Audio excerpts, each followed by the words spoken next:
खबर ये देहरादून से है। देहरादून ऋषिकेश मार्ग पर रानी पोखरी पुल गिरा के, देखिए पुल गिरा के, और इस हादसे के दौरान पुल से गुजर रही गाड़ियां नदी में बह गई। अभी तक जान माल के नुकसान की कोई खबर नहीं। हादसे की वजह से देहरादून और ऋषिकेश के लोगों पर खासा असर, क्योंकि देहरादून से ऋषिकेश के मुख्य मार्ग का संपर्क अब टूट गया है। गाड़ियों को देहरादून से नेपाली फार्म की ओर डाइवर्ट कर भेजा जा रहा है। देखिए ट्रैफिक रूट को डाइवर्ट किया गया है और देहरादून से नेपाली फार्म की ओर अब ट्रैफिक डाइवर्ट कर दिया गया। तस्वीरें देखिए आप, डरा देने वाला मंजर देखिए कि किस तरह से पुल का एक हिस्सा टूट गया है और कई गाड़ियां इस टूटे हुए हिस्से में फंसी हुई हैं। लोग जो इन गाड़ियों में सवार थे उन्होंने भागकर अपनी जान बचाई। लोगों का सामान इन गाड़ियों में है। लोगों को डर इस बात का सता रहा है कि अगर पुल पूरी तरह से ध्वस्त होता है तो इनकी गाड़ियां नदी में समा जाएंगी। तस्वीरें आप देखिए, नदी के तेज बहाव के आगे किस तरह से पुल का एक हिस्सा धराशायी हो गया। हालांकि अभी तक जान माल के नुकसान की कोई खबर नहीं आई है। खबर पर ज्यादा अपडेट के लिए उत्तराखंड से ब्यूरो चीफ राव शफात अली इस वक्त हमारे साथ फोन लाइन पर जुड़ चुके हैं। राव शफात, तस्वीरें हम दर्शकों को दिखा रहे हैं, पुल का एक हिस्सा टूटा है, जनजीवन पर कितना असर और कितना नुकसान?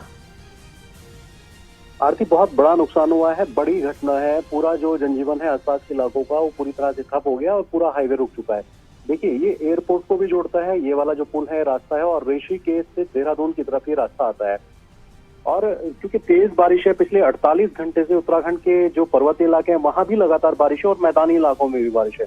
बहुत सारी ऐसी तस्वीरें आ रही हैं जहां बहुत बड़ा नुकसान हुआ है। चक्राता की बात करते हैं, देहरादून की बात करते हैं, तो देर रात से ही नदियों का जलस्तर बढ़ा हुआ है। सीधा अगर इस पुल की बात करें तो हाईवे से क्योंकि बहुत सारे वाहन गुजरते हैं, एयरपोर्ट को भी यही पुल जोड़ता है, ऋषिकेश जाने वाले वाहन भी देहरादून से होते हुए इसी मार्ग से जाते हैं। लेकिन जब तेज बारिश आई तो उसके कुछ पिलर गिर गए और पिलर गिरने से वाहन ऊपर पुल की तरफ जो थे वो भी नीचे गिर गए। 2 वाहन पानी में बह गए हैं। 3 लोगों का अभी तक रेस्क्यू किया गया। मौके पर आला अधिकारी मौजूद हैं, एसडीआरएफ की टीम मौजूद है, रेस्क्यू में जुटी है।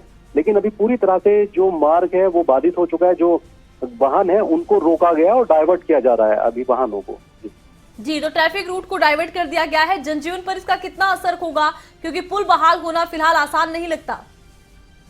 जी आज से देखिए बड़ा फर्क पड़ेगा, क्योंकि बहुत जल्दी तो ये ठीक होने वाली गुंजाइश नहीं लगती, क्योंकि जिस तरह से अलग अलग जगह पर नुकसान है तो वहां पर पीडब्ल्यूडी की टीमें लगी हुई हैं। लेकिन अब दावा किया जा रहा है कि बहुत जल्दी ठीक कर दिया जाएगा, पर ऐसा लगता नहीं है। हालांकि अभी सबसे पहला जो प्राथमिकता है वो जो आला अधिकारी वहां पर मौजूद है, एसडीआरएफ की टीम मौजूद है, उनका मानना है कि अभी रेस्क्यू में लगे हैं, क्योंकि बताया जा रहा है कि एक जो वाहन है वो काफी दूर तक जा चुका है बहकर, उसका पता नहीं चल रहा है। लेकिन 2 जो वाहन है उनको रेस्क्यू कर लिया गया है। 3 लोगों को काफी चोटें आई हैं, उनको अस्पताल में भर्ती कराया गया है। जी, एक वाहन जो दूर तक बह गया है, क्या उसमें लोग भी हैं?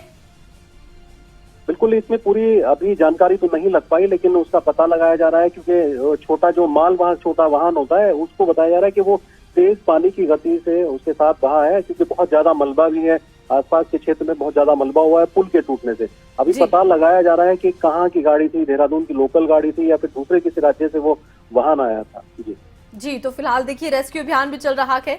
और देखिए राव शफात, लगातार बरसात हो रही है, बरसात के सीजन में कई घटनाएं भी सामने आई हैं। इस बीच मौसम विभाग का बरसात को लेकर क्या अनुमान?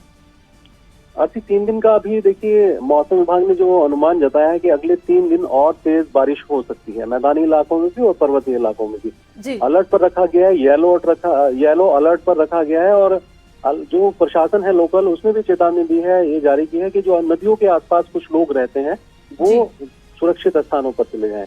लेकिन बहुत दिक्कतों का सामना इस वक्त उत्तराखंड में करना पड़ रहा है, क्योंकि अलग अलग क्षेत्रों में अलग अलग नुकसान की खबरें आ रही हैं। अभी अगर चक्राता की बात करें तो तेज बारिश सुबह से लगातार है, कुछ मकान जो है वो क्षतिग्रस्त हुए हैं और मलबा लोगों के घरों में घुस गया है। रेस्क्यू टीम वहां पर भी जुटी है। उत्तरकाशी की बात करते हैं, पिथौरागढ़ की बात करते हैं, टिहरी की बात करते हैं, तो टिहरी का जो राजमार्ग है ऋषिकेश से जो बद्रीनाथ को जोड़ता है वो पूरी तरह से ध्वस्त हो चुका है। पूरा हाईवे अभी रोका गया है और बहुत दिक्कत है इस वक्त उन इलाकों में जो रूरल के इलाके हैं, लिंक मार्ग हैं, वो बहुत टूट चुके हैं। करीब 200 मार्ग ऐसे हैं आरती जो लिंक मार्ग अभी टूट चुके हैं। जी, तो देखिए एक बड़ा आंकड़ा है, 200 लिंक मार्ग टूट गए हैं। बड़ा असर जनजीवन पर पड़ रहा है। लेकिन अगर हम देहरादून के इस पुल की बात करें तो कितना पुराना ये पुल था, क्या जर्जर हालत में था, पुल टूटने के पीछे क्या वजह रही?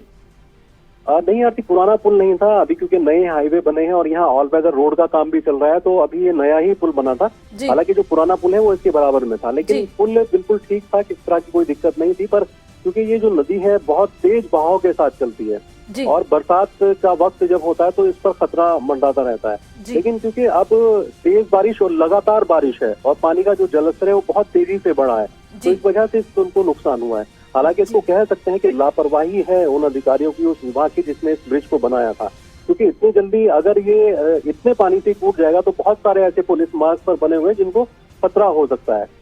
जी, बहुत बहुत शुक्रिया राशिफात, तमाम जानकारी आपने दर्शकों तक पहुंचाई। तो देखिए, पुल टूटने का सीधा असर जनजीवन पर पड़ा है और बरसात के इस मौसम में तकरीबन 200 लिंक सड़कें ऐसी हैं जो या तो धंस गई हैं या टूट गई हैं। जनजीवन बरसात के इस मौसम में पहाड़ों पर खासा प्रभावित हुआ है।